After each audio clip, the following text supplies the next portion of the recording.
Hello and welcome to another edition of the NRS Insights Podcast. I'm John Lofstock, and today, once again, I am joined by Brandon Thurber, who is the Vice President of Data, Sales, and Client Success at National Retail Solutions. And today we're going to be discussing Brandon's report, or NRS's report on retail same-store sales for January 2026. So the first one of the new year. And so, Brandon, you guys keep growing. As of January 31st, you now have terminals in 38,900 terminals at about 33,500 independent retailers who predominantly serve urban consumers. And to give you an idea of just how much pull NRS has, they processed more than $2 billion in sales at the POS terminals in January. So quite a bit of sales going through the NRS terminals. Brandon, how are you? I'm doing well, John. How are you? Doing well, thanks. So for the numbers, it looks like it was pretty good. The same store sales increased by about 5.8% year over year. And for the 3 months ending January 31st, 2026, same store sales were up 4.3% compared to the same period last year. And so that's not just inflationary or price increases. Units sold were also up, so that's also very good, up about 2.9% year over year.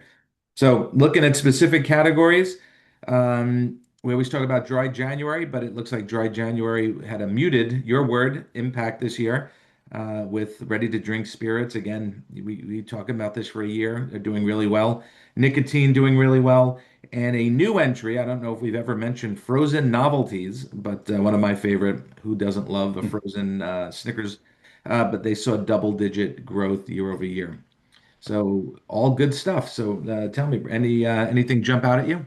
Yeah, you covered a lot there and all good stuff. In terms of dry January, of course, we see a slowdown December into January, but when we compare alcoholic beverage from January 26th to January 25, there was some growth. So I don't know if dry January is slowing down a little bit or what necessarily the case is, but yeah, the all major Bev categories grew year over year, but prepared cocktails is everybody's favorite child, I think, at this point, because to be up the growth that it has is pretty substantial.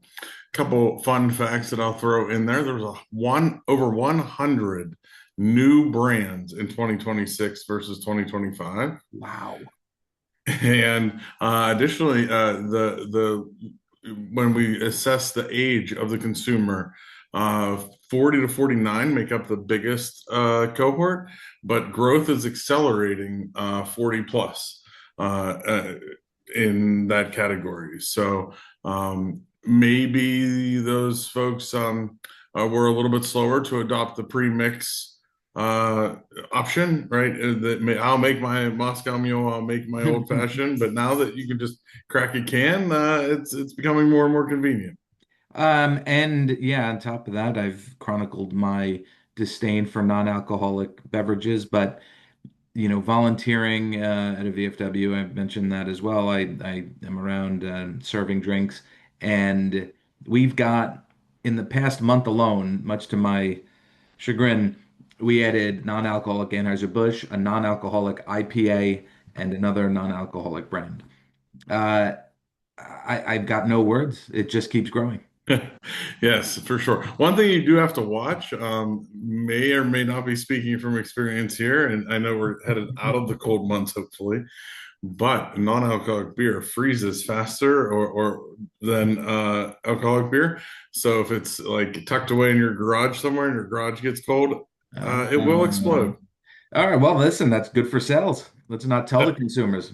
We'll help our retailers. Fair enough. You mentioned frozen novelty. Really cool to see in a month like January drive have year-over-year frozen novelty growth. So that's good for retailers. Excuse me. In the future, something for them to keep in mind is there's an ice cream consumer all year round, not just in the summertime. And then nicotine pouches, just tremendous growth there. Hmm. Who now this is a harder question, but is nicotine, are the pouches, who is the customer? Have we ever drilled down into, is that former smokers? Is that new to smoke, new to nicotine customers? Do we know or any good intel on who this user is? Yeah, so the easiest answer to that question is yes. The so a couple of things to keep in mind from a retailer and a product standpoint, which are favorable to both. The incident rate of a nicotine pouch user can be higher, right? Less restrictions, Mhm. kind of do it in the comfort of your office or whatever. So that does speak to some of the growth. And because you're not using it, it doesn't have the same stigmas as other nicotine delivery products. It's more widely accepted across genders, across demographics. That is something that we are diving into and hoping to have something in the next couple months is a consumer journey. How many consumers didn't come from nicotine, came from nicotine? What nicotine delivery were they using, and or does it right now it's nicotine pouches, as you might expect, have the highest poly category usage, but then the question begs, in 3 months, does that poly category user just switch to being exclusive? I don't know the answer to that right now, but it is something that we're looking at. So are the pouches approved for like airline use when you're traveling? Or Uh, I guess how would anyone even know, right? I mean, right, right. and I know that, being a hockey player like I am, as broken down as I am, I see people with these, they're on the bench, they're on the floor. When you said at all times, you ain't kidding, working out in the bar, on the plane. It's all over. I mean, you have your nationally televised football games, and there's usage of them. I mean, it's pretty prevalent. Okay. In terms of looking at the alcoholic beverage market, did you look at just traditional beer sales? How are beer sales with all the growth of, the spirits and then the non-alcoholic stuff?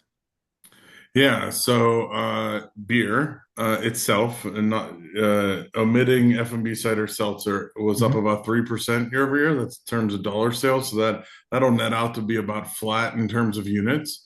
But I think that's pretty unique to NRS and our channel. Fun fact about beer is over 70% of our beer sales are singles, which makes up well Yeah. over 40% of our revenue. So it's somebody that is like an on the go shopper, that sort of thing. All right. So, yeah, and if you go in, you're talking like the big can or the big bottle, the 24 ounce. Typically, yep. Yeah.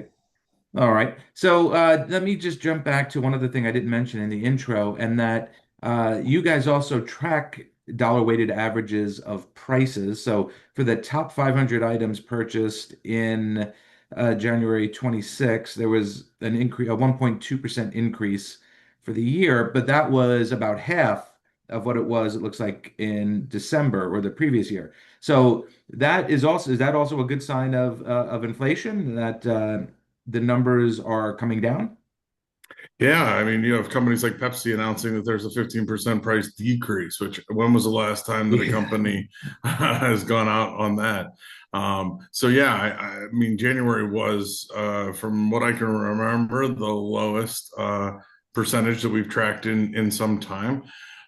So that is good. You always wonder when a company announces something like that, what's going to happen at independent retail to the consumer? Is that going into the retailer's pocket, or is that going to benefit the consumer? And our numbers would indicate that there aren't too many price increases. I can tell you that chocolate has been a strong category as of late, and probably for the last 8 or 9 months. And if you just take the immediate consumption, I just released this morning, immediate consumption items are up about 10% year over year. And the share size, king size, whatever you want to call it, has crossed over the $3 market. Last year it was something like 295, give or Mhm. take, and now it's up to about 320, 325. Yeah, we see that with packaged beverages as well. A 20-ounce bottle of soda now is, in some cases $3 or 319, 329. That's that's gotten really high. Right, which is that it hasn't happened in chocolate yet, and I think it's a bit of a route to market thing. But we continue to see non-big three manufactured soft drinks on the rise. It makes up about 11% of our total dollar sales, Hmm. which is a staggering number. You wouldn't really have that in chains or grocery or big box. But when you think about it, you peel those three manufacturers off. That's about 11% of soft drink sales, and that is almost directly related to a budget buy. Yeah. Does that include store brands like the Wawa brand, Wawa or some of these C-store Yeah, chains? so with us being independent, Oh, we yeah. don't have a private label, but Okay. that is one of everybody's first reactions. Like, are you guys making your own soda and soft drinks? And these, no, but these are either emerging brands or regional brands that are available to the consumer at a little bit of a reduced cost. Okay. So that's something to keep an eye on going forward. You mentioned chocolate, so I would be remiss if I didn't ask any early indications on Valentine's Day. Obviously, a big chocolate holiday. Yeah, we see chocolate not only doing well year over year, but accelerating. Valentine's this year seemed to be a good pickup, and it's interesting that it also, like, I think that independents get forgotten about a bit in that these aren't seasonal items, but for whatever reason, it's just kind of increased demand of your pretty standard items. Okay. So that'll be something we talk about next month. Obviously, I'm sure you'll do a good drill down on how Valentine's went at our stores. Yep. All right. So anything else you care to mention before we wrap up? I'm looking outside, and for the first time in about 6 weeks, I can see green grass. So Yeah. that means that spring is hopefully right around the corner, which brings a whole new spin to categories. And looking forward to taking a look at that. Well, excellent. All right. I appreciate it, Brandon. Thank you very much for your insights. Yeah, thanks, John. It's been All great. right.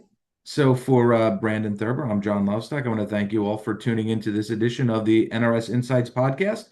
Please join us next month. We'll discuss February and Valentine's Day numbers and look forward to some strong spring sales. So thanks, everyone. Have a good afternoon.